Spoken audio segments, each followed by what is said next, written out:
Well, hi there, and welcome to my presentation on the fast food restaurant In-N-Out. And today I just want to share some thoughts about that and why I think they've grown so successfully and why they were one of the beginning people that helped make fast food what it is today. So starting in 1948, In-N-Out began by Harry Snyder, and it took off. And it has ever since become a famous brand, especially in America.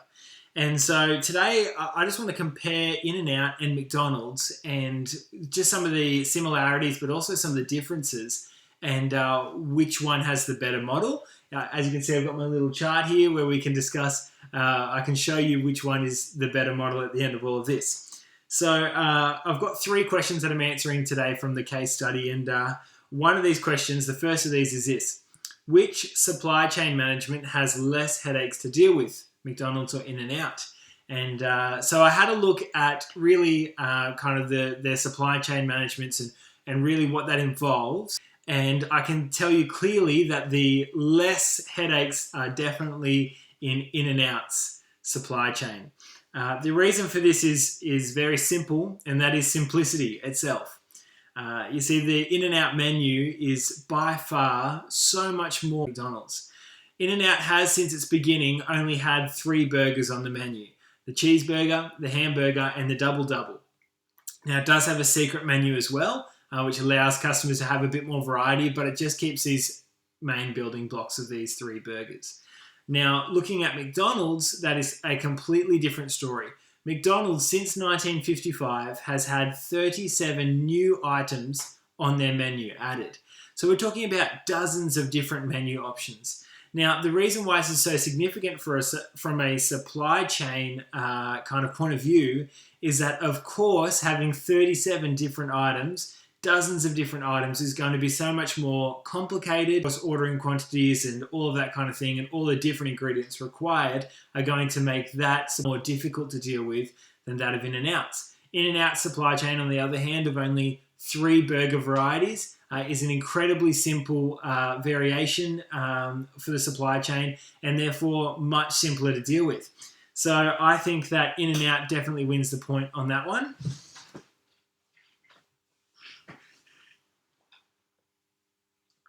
There's In-N-Out's first point. Now, the second question was this: should In-N-Out franchise to expand nationally? So far, since its beginning, In-N-Out has been a privately owned company.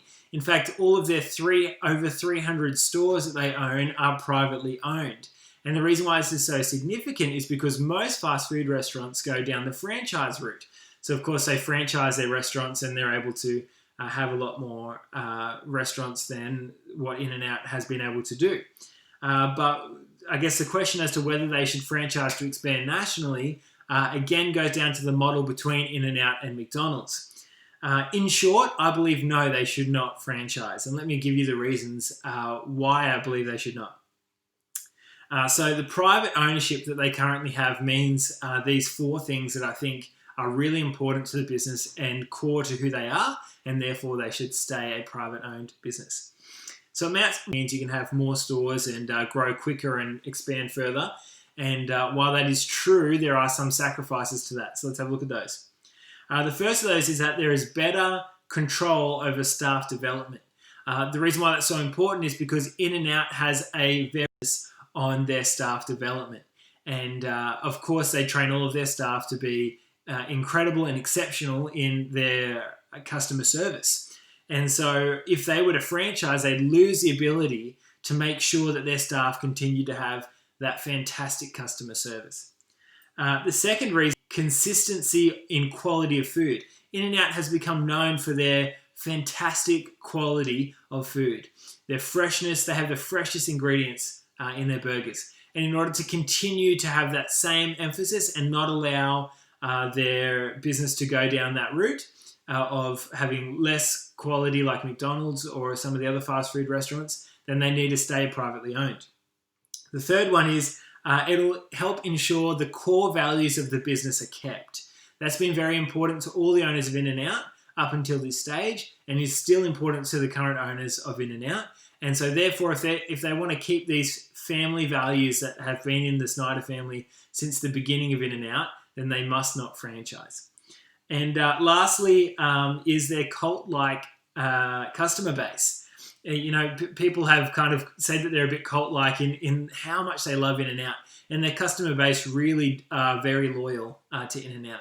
And that is because of their philosophy of being privately owned and a dedication to quality. And if they were to franchise and lose that, I think that it would cheapen their brand as In-N-Out, and they'd lose some of their cult-like following. So again, I'm going to have to award this point to In-N-Out. That's 2 points In-N-Out and 0 points McDonald's. And thirdly, the third question that I wanted to look at today is this one. What are some trade-offs that In-N-Out is making with its strategy? Now, there are definitely some trade-offs with the private-owned strategy rather than the franchising strategy, which I kind of mentioned earlier. McDonald's kind of shines and has its day of glory. The reason why is because when you look at some of the potential downsides, you might begin to think that McDonald's is a better model.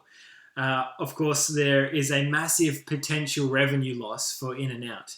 In-N-Out currently, not too shabby, they have around $465 million a year in revenue, which is pretty significant. But when you compare that to McDonald's, they have $20 billion of revenue every year worldwide. And of course, McDonald's has far more revenue than In-N-Out because it's been able to franchise and expand much quicker and therefore be able to bring in a lot more dollars. So that's one of the potential downsides to not franchising and instead staying privately owned. The second one is this, that In-N-Out is a far lesser known brand than McDonald's. I'm from Australia, and of course, in Australia there is no In-N-Out, and In-N-Out really has only been able to create stores on the west coast of America and in Texas, which is a significantly smaller area than McDonald's, and they've created 334 locations across those areas in America. Now, let's look at McDonald's as a comparison. They have 39,000 stores in 118 different countries. So obviously McDonald's has been able to expand across the world. It's been able to create this brand recognition across 118 different countries, so you know exactly who they are in so many different places in the world. So franchising, again, has given McDonald's the benefit here, and that's one of the downs of In-N-Out. And the last reason, or the last downside, I suppose, is that it is far more work needed in order to raise managers for In-N-Out compared to McDonald's. And that is solely due to the fact that they don't just have a franchisee that they can sell the franchise to, but they have to raise somebody from within. So I'm going to give that last point to McDonald's. We got 2 for In-N-Out and 1 for McDonald's. Lastly, I just wanted to take a look at a local company in Australia called Down and Out. Very similar to In-N-Out in name, and in fact so similar that In-N-Out sued them for trying to pass them off as their own, and that became quite... But before that happened, they had multiple stores just in the Sydney area, all privately owned, and they had the same dedication to a very simple menu. And for that reason, I think that they were totally poised for success. In fact, by 2018, they had 3 different stores, only opening in 2016. That's quite... and it was the lawsuit from In-N-Out that actually really hit them hard and took away some of their momentum they had in building. And so while I think that was quite detrimental to the business, I think that if they were to hold on to the same sort of values as In-N-Out have and continue to have those same principles of quality foods and simple menus and quality customer service, then I think that they'll definitely do well and go far, just as In-N-Out have done. So in conclusion, I think In-N-Out's model has been fantastic. Private ownership, I think they should stay that way. I think their supply chain management is incredibly simple compared to that of other big retailers like McDonald's. And I honestly think that even though there are some downsides to the model, that In-N-Out have definitely proven that they should stay the way that they are and that it is better for them in the long run. And as you can see, 2 points to 1. Thanks for listening to the presentation.